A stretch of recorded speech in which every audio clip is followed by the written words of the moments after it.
kamera 1, kamera rolas. Oh, kira remote mu. Itu ki. 5. Apa gak jelas no? Halo Boleh Dewe.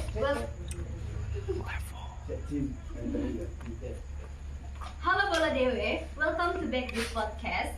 Jadi pada malam hari ini kita akan melakukan podcast dengan tema Kisah Indah Dwi Saputri, wanita berprestasi menjadi Miss Kultural Indonesia 2023. Boleh tepuk tangan dulu dong.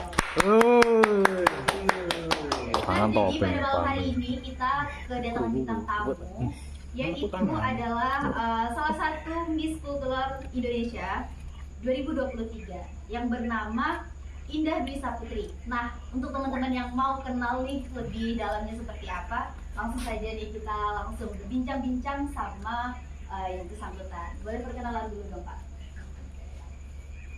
Baik, perkenalkan nama saya Indah Dwi Saputri. Video Magang. Dan tempat tinggal saya berada di Sawahan dan Jawa. Wah, ternyata sahabat kita satu ini ya berasal dari Sawahan juga ya, betul ya. Jadi mungkin dari Pak Sonia ada yang mau ditanyakan sama salah satu talent yang sangat berprestasi, apalagi dengar-dengar kan beliau ini berasal dari Nganjuk gitu. Mungkin mengawali pengen tahu nih kenapa namanya Indah Dwi Saputri. Aduh, kenapa nih namanya Indah Dwi Saputri? Oke, mungkin kalau Indah Dwi Saputri itu dari ayah dan ibu saya ya. Mungkin dari kecil mungkin parasnya Indah, makanya dinamakan Indah. Sedangkan kakak saya itu Happy. Jadi waktu lahir itu mungkin ceria gitu ya, jadi namanya Happy. Oh, jadi antara nama kakak dan nama Mbak Indah ini ada korelasinya ya? Iya. Oh, jadi mungkin dari keluarganya itu mengharapkan sebuah keindahan dan juga kehappyan di dalam keluarga tersebut. Jadi tadi kan sudah kita bahas ya bahwa Mbak Indah ini sangat aktif di dunia modeling dan juga di dunia apa ya fashion gitu kan. Nah, untuk awal mulanya nih Mbak Indah bisa terjun di dunia modeling itu seperti apa dan apa sih yang membuat Mbak Indah itu tertarik di dunia modeling? Oke. Pertama kali saya terjun di dunia modeling itu adalah waktu itu saat liburan sekolah karena pandemi waktu itu 2020 iya 2020 ya. Oke. Itu saya diajak oleh tetangga saya. Saya masih ingat dari Mas Melubianto, Mbak Pipit, dan rekan-rekan Sawahan. Terima kasih banyak sudah mengirim saya terjun di dunia permodelan, sehingga saat itu saya bertemu dengan event di Nganjuk, yaitu Komunitas Fotografi Indonesia di Nganjuk.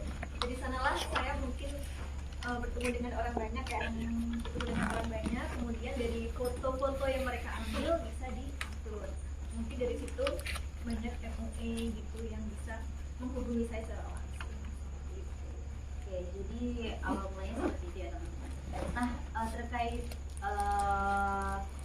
dunia pemodelingan ini tuh sebenarnya dari Mbak Indah itu apakah memang sudah otodidak atau emang harus perlu belajar atau selama ini ternyata Mbak Indah itu secara tidak langsung pernah mengikuti kursus atau seperti apa? Oke, untuk kursus saya tidak pernah mengikuti kursus. Jadi ini bisa dibilang otodidak ya? Iya, sangat otodidak sekali. Keren dong berarti ya teman-teman, karena kan kita tidak semua orang bisa seperti itu ya kan? Iya. Karena menurut saya pernah mendapat coach yang bunyinya begini. Kalau kalian sadar kalian bukan anak sultan, bekerja keraslah untuk mimpi kalian. Wah, saya tepuk tangan dulu dong. Dan saya percaya bahwa mimpi itu selalu berpihak pada para pejuang. Itu Keren banget ya. Sesuai dengan temanya. sek berpejuang. Mungkin dari Pak Sonia dia yang mau ditanyakan. Jadi ikut modeling asalnya adalah sudah dewasa pada ikut ya. Nah, gimana ini bisa membuat kepercayaan diri Pak? Tidak mudah. Kamera aku mawut Banyak orang cenderung itu tidak percaya diri terhadap Potensi. potensi yang ada di diri. Padahal kalau dikembangkan dia kan bisa menjadi melompat lebih jauh, lebih berprestasi. Gimana cara membantu itu? Oke. Saya dari awal itu berpikiran kalau saya itu sebenarnya anak introvert, bisa dibilang. Saya anak yang pendiam di rumah, bisa dibilang saya itu tidak pernah keluar dari kamar. Tetapi iya, makan Makan itu selalu di kamar ya. Terus sampai pada akhirnya entah mungkin ini jalan bagi saya melihat dari scroll Instagram ya. Berawal dari kamar juga ya. betul kamar ya. Dari kamar ini saya melihat di situ ada salah satu ajang dimana saya tertarik, entah hati saya rasanya kayak digetuk hati saya untuk mengikuti ajang ini. Padahal saya tidak pernah itu ajangnya seperti apa, nanti saya bagaimana, tapi saya saya meniatkan diri saya untuk mengikuti ajang ini karena itu ada ajang Putra Putri Tari Jawa Timur pada saat itu. Kemudian saya diseleksi sampai menjadi finalis, dan dari sanalah saya mulai membangun kepercayaan diri. Saya bertemu dengan orang-orang yang banyak yang menurut saya itu sangat luar biasa sekali, dan saya dari situ saya belajar bahwa dunia luar itu ternyata sangat begitu luas. Jadi saya belajar dari orang-orang sana, bagaimana mereka berinteraksi dengan orang lain. Dan itu menjadi motivasi yang besar bagi saya. Kalau mereka bisa, kenapa saya tidak? Itu ya ternyata motivasi dari sosok Mbak Indah gitu ya. Ada gimana keluarga mendukung sekali dengan Alhamdulillah. dunia ini. Ya, kalau untuk keluarga selalu mendukung ya, apa yang saya pilih. Asal selalu positif. Ini ikut Miss Kultural 2023. Ya. Awalnya gimana kok bisa mengikuti ini? Jadi awal mulanya adalah dari Ikatan Putra Putri Tari Jawa Timur tersebut. Saya dinobatkan waktu itu menjadi juara 4 intelijensia. Dari sana yang juara 1, 2, 3 Pasti dong. yang juara 1, 2, 3 itu di Putri Tari Indonesia. Sedangkan saya, 2 orang dari kami satu pasang itu mewakili Jawa Timur untuk menjadi Miss Kultural Jawa Timur pada saat itu. Dan kita sudah melaksanakan karantina bulan Oktober kemarin, dan alhamdulillah dari saya perwakilan dari Jawa Timur mewakili Jawa Timur langsung dinobatkan menjadi Miss Kultural Indonesia, menjadi winner. Oh ya, kisah ini kan pasti orang melihatnya sudah suksesnya aja, udah jadi dan menjadi pemenang. Iya, Ada betul. kisah yang paling menyedihkan ya dalam proses perjuangan itu. Pasti kan juga banyak kisah-kisah kan. Betul. Kalau dari perjalanan saya, mungkin pasti teman-teman semua pasti juga merasakan ya, dimana titik udah mau putus asa, ingin menyerah. Dan saya itu menguatkan diri saya. Tiap saya kadang pulang naik motor itu Pak, kadang saya itu nangis itu cuma karena capek. Capek. Iya, karena semuanya kita kan lakukan sendiri ya, dari persiapan semuanya, dari photoshoot, dari segala macam yang perlu dibawa dan dipersiapkan, itu kita pasti merasa lelah. Apalagi waktu itu waktunya sudah sangat mepet. Gimana cara kita ibaratnya istilahnya kata lain itu biar cepat selesai gitu ya, biar cepat selesai. Gimana caranya kita untuk mengantisipasi semua ini itu sangat melelahkan. Makanya pesawat sering hujan itu ya. Nangis itu ya. Oh iya, Dia punya nangis ya ternyata. Oke, tadi kan sempat dibahas ya kalau misalnya Mbak Ina ini ternyata pernah dinobatkan jadi putri tari ya. Iya. Berarti selain bakat modeling ini Mbak Ina juga pintar nari dong jelas sih. Nah, dari awal tari itu emang hobi dari kecil atau gimana? Kalau dari tari sendiri kebetulan dari keluarga juga ada yang suka seni dari dulu. Jadi memang Darah basicnya seni mungkin ya.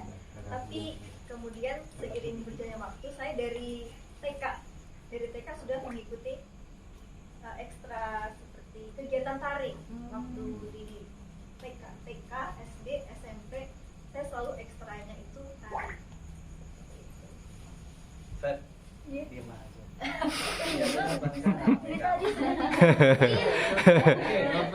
Takut kesurupan lah ya. Nah kan orang-orang itu banyak yang mendukung ya kak. Terus tuh kadang ada nggak sih teman yang nggak suka atau selalu bergerak kamu atau enggak?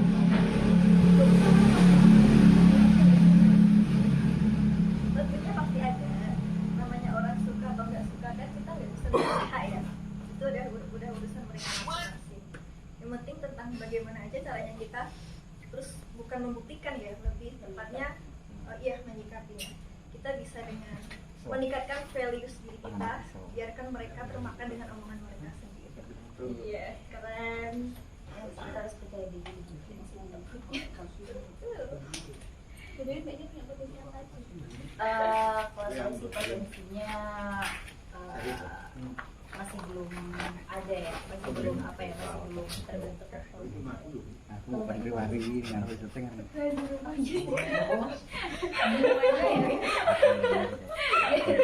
Tapi iya sih, salah satu potensi yang nggak semua orang bisa. Kadang tuh orang juga nggak bisa tidur gitu kan. Jadi orang beruntunglah kalian ketika menjadi kaum rebahan. Oke lanjut nih. Jadi tadi kata Mbak Indah itu yang penting kita harus fokus dengan diri kita masing-masing sendiri. Amin. Nah, dalam perjalanan tadi kan sempat nangis. Ada nggak siapa sosok yang selalu Kayak seperti apa ini? Karena saya tadi orang yang adalah introvert dan saya itu tipe orang yang bisa dibilang kurang terbuka dengan keluarga ya. Karena saya nggak mau keluarga saya itu ikut memikirkan, istilahnya seperti itu. Biarkan keluarga itu yang memikirkan kebahagiaannya aja, endingnya aja gitu. Jadi saya itu kadang karena sendiri, kadang kebetulan juga nggak punya pasangan. Juga sedikit ya. Percaya nggak? Ada yang siap ya nih? Percaya nggak? Tapi sebenarnya bukan punya. Iya, oke. Saya punya teman di mana saya bertemu dengan teman ini waktu di Pare kemarin. Namanya Eni. Dia dari Riau. Dia selalu support saya kapanpun, dimanapun. Dia selalu bisa membangkitkan. Kalau jika saya menangis, saya itu paling bisa terbuka sama dia. Namanya Eni. Makasih. Untuk Mbak Eni nih. Ternyata sama dengan saya. Iya. Sama-sama Ari. Apalagi. Naik dulu. Sama-sama. Paling dekat ya. Iya, belajar bahasa Inggris gitu loh. Understand? Nah, masih sering kontak dengan ini selama ini. Setiap hari. Sekarang Oke. Pernah ketemu lagi setelah kapan terakhir ketemu? bulan Februari 2023. Lama. Hampir Setahun. setahun. Baru setahun. Semoga tahun ini ya 2024. Undang ke Amin. segmen sini aja sih. Oh boleh. Ini apa setelah tadi berjuang kan terjatuh juga apa ada dukanya. Nah senengnya tuh apa? Senengnya kan pasti ada duka ada seneng. Ini sebelum dapat jadi pemenang loh ya. Pasti Riwah jatuh terus bisa bangkit lagi tuh ya itu cara membangkitkan supaya dari tetap semangat lah. Oke, kalau saya itu tipe orang yang legowo. Ini juga saya dapat kata-katanya dari orang. Saya tuh orangnya suka menerima masukan. Oke. Kalau selagi itu baik saya terima dan saya terapkan. Ada orang yang selalu bilang Indah itu harus legowo, rendah hati, menerima apapun yang dialami. Di situ saya selalu belajar entah apapun, entah itu baik atau buruk. Meskipun saya sekarang mungkin waktu itu saya merasa jatuh, saya merasa nggak apa-apa, nggak apa-apa. Mungkin habis ini bakal ada bahagianya kok. Jadi selalu Lebih berpikir selalu positif iya, sama diri positif. sendiri. Betul. Nah untuk membangkitkanmu tadi ada nggak ini makanan favorit Indah? Oh iya, kalau saya itu Siapa kalau tadi nanti misalnya ada yang mau kontrak? bikin Siap semuanya ini menontonnya ini 1000 penonton ini siap kemana? ini lebih ke cara menenangkan diri ya. Iya. Kalau menenangkan diri itu di malam hari itu Indah suka sekali sama bintang. kadang cuma ngelihat aja itu kayak rasa tenang gitu, adem, kayak ada temennya gitu. Tapi kalau mendung nggak ada ya berarti. Masa nggak ada bintang? Tapi kalau nggak ada bintang itu kadang Indah suka mengalihkannya dengan es krim. Rasa apa? Semua rasa, tapi lebih suka rasa coklat. Catat guys, es krim not ya. Jadi Ada yang mau anu? Iya, siapin nggak sih? boleh.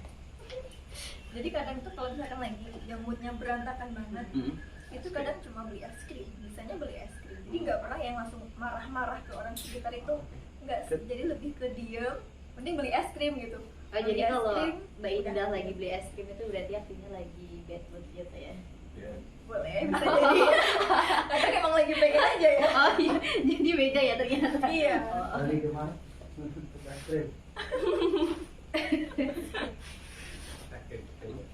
Mungkin dari Mbak Feby nih.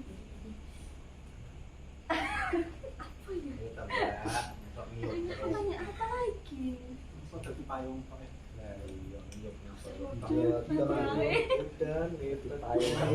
Setelah itu soalnya coba. Ini, jadi kan nggak takut gemuk tuh kalau mau kasih. Kalau gemuk kan bisa diet. Nah, jaga Gini. postur tubuh supaya tetap Oke. gimana nih? Sebenarnya namanya orang apalagi Indah itu suka makan ya bisa dibilang, tapi bukan makan makanan yang berat, lebih ke ngemil. Tapi bukannya biasanya itu ngemil malah buat Lebih cepet ya. Nah jadi Indah itu entah ini aneh tapi nyata. Iya, gampang gemuk tapi juga gampang kurus. Gitu. Tapi anehnya kalau misalkan lagi galau, lagi ada yang dipikirkan itu malah makin gemuk. Kembali, misalnya kan orang-orang kan kalau galau gitu kan langsung nggak makan gitu kan ya. Kalau Indah itu nggak, malah makan. kalau biasanya kemakan. Iya. Boleh. Nah, jadi kan setelah menjadi pemenang dari Miss Cultural Indonesia ini ya, pasti kan nama Mbak Indah ini semakin dikenal banyak orang, pasti dong. Dan zaman sekarang kan banyak tuh netizen yang rese gitu kan. Nah, bagaimana sih cara Mbak Indah itu menyikapi salah satu netizen yang mungkin punya apa ya berdampak negatif lah atau bisa menghambat Mbak Indah? Sebenarnya kalau itu semua itu tergantung ke diri kita masing-masing ya, balik lagi. Tinggal gimana cara kita untuk membentengi diri kita sendiri dengan menyikapinya dengan kayak ya sudahlah, namanya jalan hidup orang juga sendiri, walaupun suka nggak suka ya kita tetap lurus aja, lurus jalannya. Karena satu dukungan. Lurus jalan. Lurus jalan deh. Sampai. Berarti saya juga harus balas ini ada kata-kata kita. Iya dong. Tadi kan jatuh bangun, lainnya. Iya. Bersabarlah, nanti akan indah pada waktu itu. Boleh. Jadi pengen ganti nama Indah. soalnya sering dibahas. Tapi walaupun Indah pada waktu itu kita nunggu ya. Iya. Dan juga ini momen lagi. Ya. Momen lagi kalau Indah itu 2023 itu sebenarnya nggak punya planning apapun. Nggak punya planning apapun. Nggak punya planning apapun, kayak habis selesai sekolah kan Indah nggak lanjut kan. Itu Indah mau kemana? Itu sebenarnya nggak ada planning untuk jadi duta itu. Jadi sekarang udah jalan, ya Dikasih mudah semuanya. ternyata ini maksud Tuhan. Ini seminggu berapa kali dapat ini apa sesi foto Itu tergantung ya, kalau di Nganjuk itu kadang ada bulannya. Kalau bulan Suro itu kan sepi manten, jadi kita itu model-model para lukis itu kadang sering jobnya yang rame itu pada saat tidak ada manten. Jadi kalau ada manten itu terkadang kita jarang. Jadi kalau mantennya unstop, kita langsung membludak gitu. Jadi kadang kalau seminggu itu bisa 3 sampai 4 kali. bagi waktunya gimana itu? Ayo. Untuk bagi waktunya dari dulu kan Indah dari Miss itu kan dari sekolah. Jadi waktu itu karena selesai pandemi, jadi Indah kan masuknya cuma setengah hari sampai jam 1 aja. Nah dari jam 1 ini paginya Indah sekolah, sorenya langsung ngejob. Besoknya sekolah lagi, ngejob lagi. Keras sekali itu baiknya. Demi cuan, demi kebutuhan. Oh iya kan kegiatannya setiap hari selalu jadi gitu ya. Itu kan kebanyakan kalau orang itu kayak banyak yang sama make upnya muak. Banyak masalah kayak itu bisa jerawatan atau gimana sih kita menjaga dan merawat. Tahu warteg udah. Saya jadi dadakan oblok.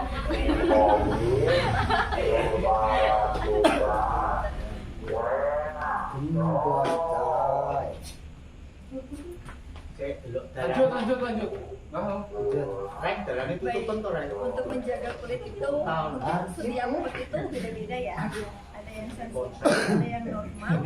Dan itu kebetulan Indah itu kulitnya kering. Jadi kalau kering itu butuh yang lembab-lembab ya. Jadi Indah itu sebenarnya ini percaya nggak percaya juga, Indah itu bukan yang orang yang skincarean banget. Indah itu cuma pakai serum sama sunscreen aja. Udah cukup, nggak pernah pakai night cream nggak pernah. Hemat Karena- dong. Iya. Soalnya kalau pakai gitu katanya itu di make up nggak nempel nggak sih? Itu kalau berlebihan. Iya. Karena kan kita yang tahu kulit kita. Kalau kulit kita kering, kita ya gimana cara kita untuk biar itu lebih lembab lagi. Kalau yang udah berminyak kan gimana caranya untuk matte biar agak kering gitu. Nah untuk FUE itu juga kita harus profesional kan tentunya. Entah itu kalau misalkan jelek atau buruk itu kita harus bisa caranya membawa, kan kita ibaratnya dari working untuk memperagakan busananya, dia menampilkan lah. Model itu kan peraga ya. Jadi kita gimana profesional kita membawa diri kita untuk menampilkan yang baik. Cantik, pinter, value, hemat, skincare-nya nggak banyak, terus itu pengeluaran sedikit. Siapa yang nggak mau? Siapa yang nggak mau? Asrem. Oke Mbak Indah, jadi terkait tadi kan lagi-lagi kita membahas tentang pemenang dari Miss Kultural Indonesia 2023. Nah, ada nggak sih perbedaan yang Mbak Indah rasakan, entah itu dari segi job makin rame atau banyak endorsement masuk atau benefit-benefit lain setelah Mbak ini menjadi salah satu pemenangnya? Salah satu bentuk yang saya sangat terharu itu adalah orang-orang di sekitar saya bertemu dengan orang-orang baru, dan dimana saya saat itu waktu dinobatkan baru saja itu saya merasa banyak orang yang menyayangi saya merasa diterima, bahkan di ajang saya sendiri Miss Kultural Indonesia ini saya merasa diterima dengan baik. Mereka sangat kekeluargaan, dari situ merupakan bentuk rasa syukur yang paling berharga menurut saya. Terkait jobs dan lain sebagainya. Untuk jobnya itu alhamdulillah banyak, bahkan kalau dari dulu kan mungkin di wilayah Jatim aja, mungkin sekarang bisa sampai ke yang luar kota.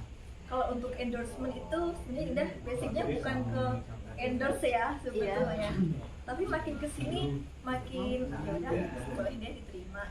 Tapi kalau untuk kadang untuk skincare atau apapun itu Indah masih masih ragu gitu, karena basicnya kan di modeling sama penari.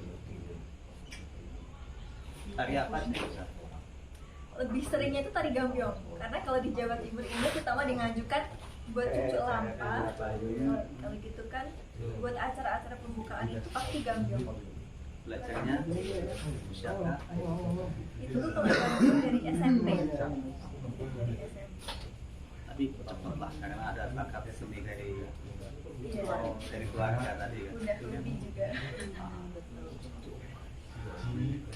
Tanggung jawab sebagai Miss Kultural apa ini sebenarnya namanya? Kayak sampai tahun berapa? Setahun ini katanya ya? Sampai apa? Oktober nanti ya. Oktober tahun ini. Iya. Oke. Tanggung jawabnya apa? Bertanggung jawab itu adalah setiap ajang pasti memiliki ini ya, memiliki aturan masing-masing. Bagaimana kita mengikuti arahan dari founder dan juga co-founder, dimana kita sebenarnya itu kalau misalkan ada kita project dan dilakukan di 2024 ini, dan kalau dijelaskan pasti ini terlalu lama ya. Jadi intinya tanggung jawab itu adalah bagaimana kita bisa menginspirasi banyak orang, itu nomor satu. Dan yang lain-lainnya itu adalah cara kita dan ajang kita ini, bagaimana cara kita untuk mengimplementasikan kebudayaan. Kan kita ada kita kultural, jadi kita lebih fokus ke budaya. Nah ini harapannya kan jadi Miss Kultural ini kan juga tadi apa popularitas meningkat. Ini juga terus juga kan juga melihat apa terhadap generasi berikutnya, adik-adiknya atau siapa yang lebih muda lah. Harapannya gimana? Harapannya karena budaya kita ini kan sangat mahal ya, apalagi budaya di Indonesia itu kan terkenal, sangat terkenal dan beragam kan ya. Apalagi bukan hanya di Indonesia aja, tapi di mancanegara bahkan di internasional pun budaya Indonesia itu terkenal banyak gitu, terkenal banyak budayanya. Jadi untuk generasi muda, terutama Gen Z ya, bagaimana cara kita untuk membangkitkan kebudayaan kita sendiri, karena kebudayaan kita itu jangan sampai dibawa oleh orang lain, biarkan negara Indonesia sendiri yang mewujudkannya dan menjaganya. Ini kebetulan di sini ada juga pelaku budaya ini dari ini apa khas Nganjuk Jarana, ada juga Ayok di sini, samping saya juga ada orangnya. Kalau gue kan bisa ke tari tadi kan Budaya semuanya. Nah ini harapan lagi nih. Tadi kan harapan untuk anak muda, ini harapan kepada yang inilah apa namanya orang tua. Tapi kan tentu bagaimana orang tua itu mensupport terhadap anak-anak yang memiliki potensi itu. Setiap anak pasti memiliki potensi masing-masing. Kita nggak tahu kadang itu anaknya sukanya main bola, sukanya tari, atau sukanya ini dan itu. Itu bagaimana? Sebenarnya itu tergantung dari anaknya dulu ya. Kalau anaknya sudah ini saya suka di bidang seni. Nah sebagai orang tua mungkin kita kan tentunya pasti mendukung. Karena kalau sesuatu yang udah didukung sama orang tua, apalagi niat kita sudah bagus, itu pasti bakalan berjalan mulus, yakin. Lagi-lagi lurus jalan.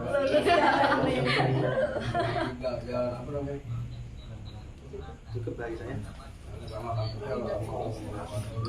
Oke, jadi untuk teman-teman Golo Dewi mungkin cukup kali ini, cukup sekian podcast pada malam hari ini. Saya mewakili mengucapkan terima kasih banyak kepada Mbak Indah yang sudah menyempatkan waktunya. Kitanya ya? Oh, kitanya belum kenalan? Oh, belum kenalan, kok nggak bilang sih dari tadi? Oke, kita kenalan dulu deh dari yang paling kanan. Kayaknya cek-cek kayaknya cek-cek cemat paling kanan paling kiri.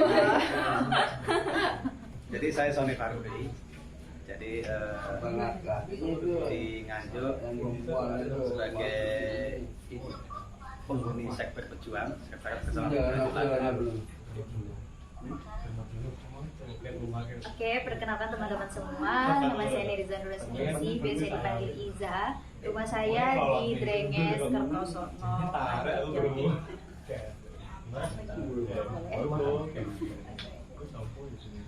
Oke, perkenalkan nama saya Febriana Impratusolika.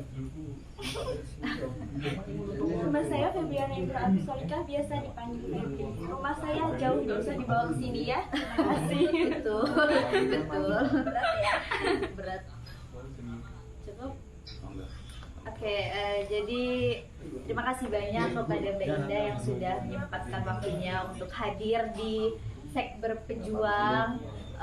harapan kita semoga Mbak Indah kedepannya makin sukses, semoga berkah selalu, dan semoga makin disayangin banyak orang. Mungkin cukup sekian podcast kita pada malam hari ini. Jangan lupa like, subscribe, dan juga share. Selanjutnya tunggu podcast kita selanjutnya di hari selanjutnya. Motivasi terakhir ya. Iya, boleh kata-kata. Ditutup dengan motivasi ya. Oke. Untuk generasi muda, untuk kita para anak-anak muda di seluruh Indonesia, mari terus melangkah, wujudkan mimpi kalian. Selalu ingat bahwa nothing easy but nothing impossible. Tidak ada perkara yang mudah, tapi juga tidak ada hal yang mustahil. Terus jalanin. Bye-bye. Ada rakyat loh, ini anak itu jauh. Tadi